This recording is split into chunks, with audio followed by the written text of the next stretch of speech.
Hi, and welcome to GDP with Mr. Shattuck. I will be focusing on the gross domestic product right now.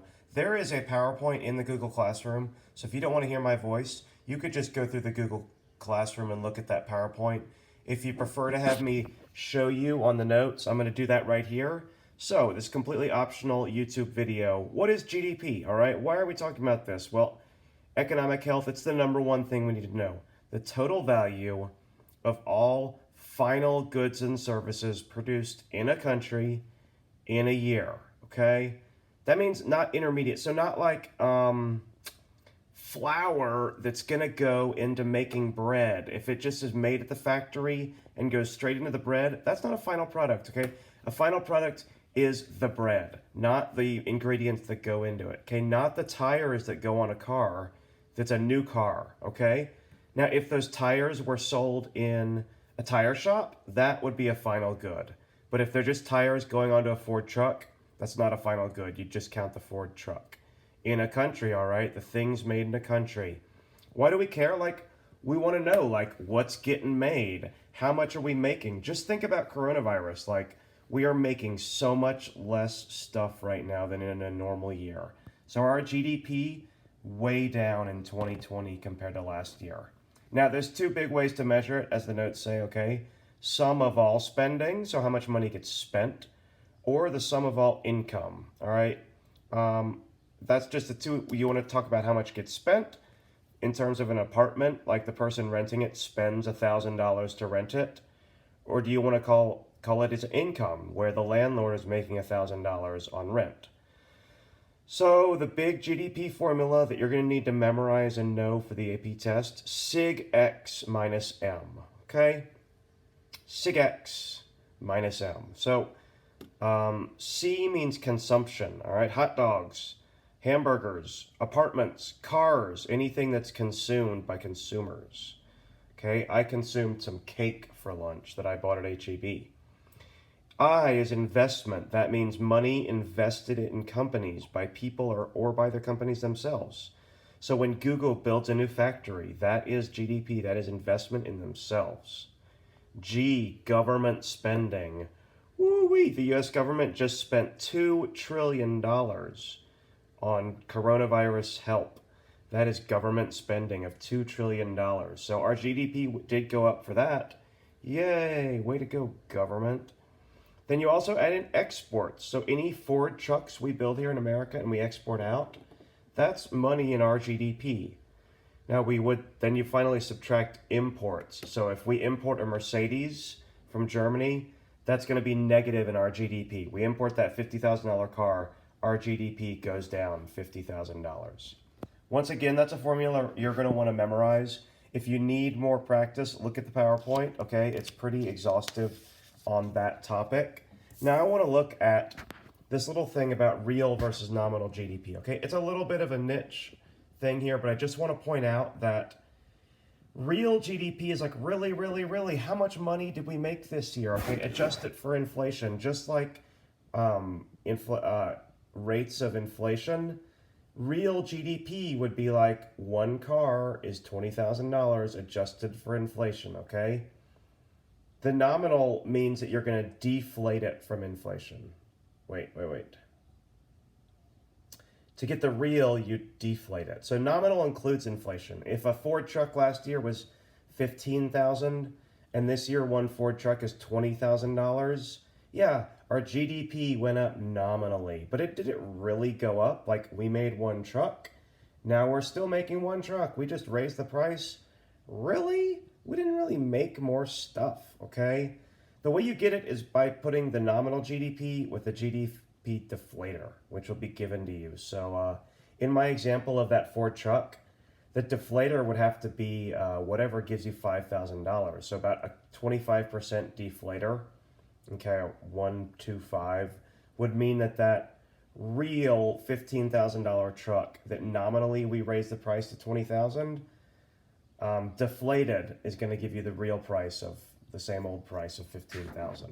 Now, the problem with nominal is like, let's see what it says here. Can't tell if the growth is coming from change in price, inflation, or actually growing. So We make 2 beach balls for $1 each. All right, we got a $2 GDP. Yay! And then we raise the price to where they're $2 each. And now we've got $4 of nominal GDP. Did we really change anything? Like, really? Well, under real GDP, we didn't really, because we just raised the price, but production didn't change, okay? So we really care about, are we making more stuff or not in America? That's what we really want to do, is make more good things for production and consumption. That will make us more money, not just doubling the price of our beach balls. That's like some fake stuff. That's not real GDP improvement. Okay, well, what does this all mean? I gave you this chart blank. Now, I think I gave you the answers too, but I'm just going to look at the business cycle, okay? Over time, this is like our GDP of what we hope it could be. The general potential GDP is the solid line. This wavy line is like how it goes. Now, guess what? With coronavirus, okay, we may still be growing because people have babies and things get, more technology comes along.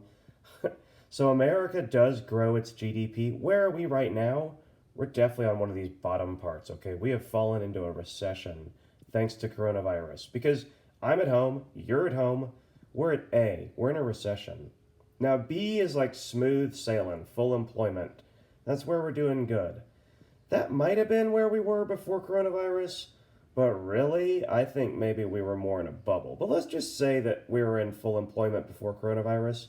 We didn't go to a recession because something suddenly was worse. Like, coronavirus made us stay at home. So we still have the factories to make more stuff. But until we all go back to work, we're going to be stuck in a recession.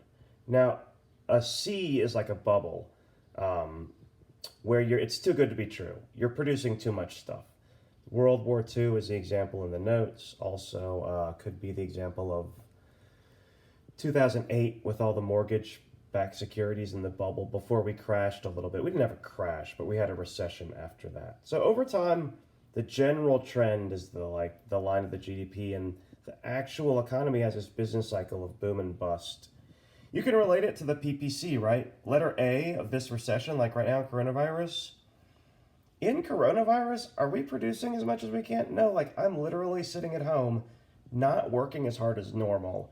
I mean, I'm working hard, but there's just not as much production going on, from restaurants to, I guess I'm a pretty bad example because I'm a teacher and I'm still getting paid and I'm still teaching. But I have friends who are sitting at home with nothing to do because they lost their job or they've been sent home for a month or two just to wait it out. Okay, B is where we were before at full employment. And C is a bubble, like World War II on this graph. So it is related to the old PPC graph that we keep going back to in terms of recession, full employment, and a bubble.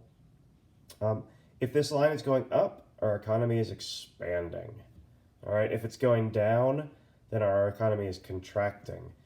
We all hope that we're here for coronavirus and not that the epic worst case scenario would that be that coronavirus turns our line down for a few years, because then there'd be less jobs. And, people are going to be making coronavirus babies who were married. So there's going to be people needing jobs coming up.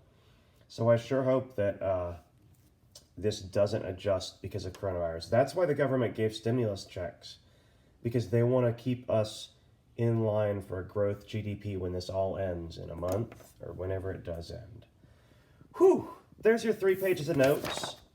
The last thing for you to do, okay, students, is it GDP or not? Now, if you're listening to this and you're reading this, you go to the next page in the Google Classroom, you're going to see that actually a bunch of the names have been changed because Mr. Mayer must have either updated this worksheet or he updated it online. So the one you have doesn't say Kim Kardashian, it says Paris Hilton.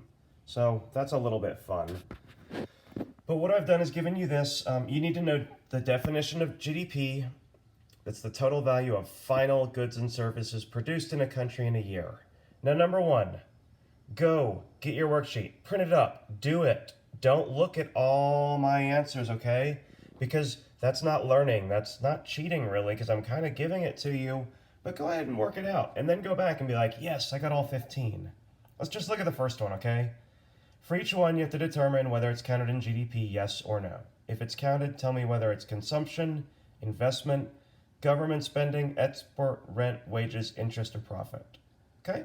Kim Kardashian makes $7.50 an hour working at the local grocery store. That's wages.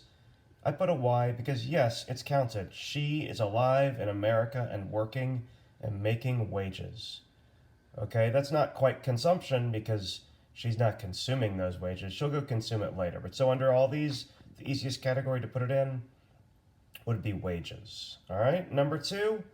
Yes, it looks like number two is also GDP, but I'm not going to tell you why. I'm going to let you do that. Now, you may be looking at me and saying, Mr. Shattuck, these are so silly and easy, like duh, I can think with the other thing you told me.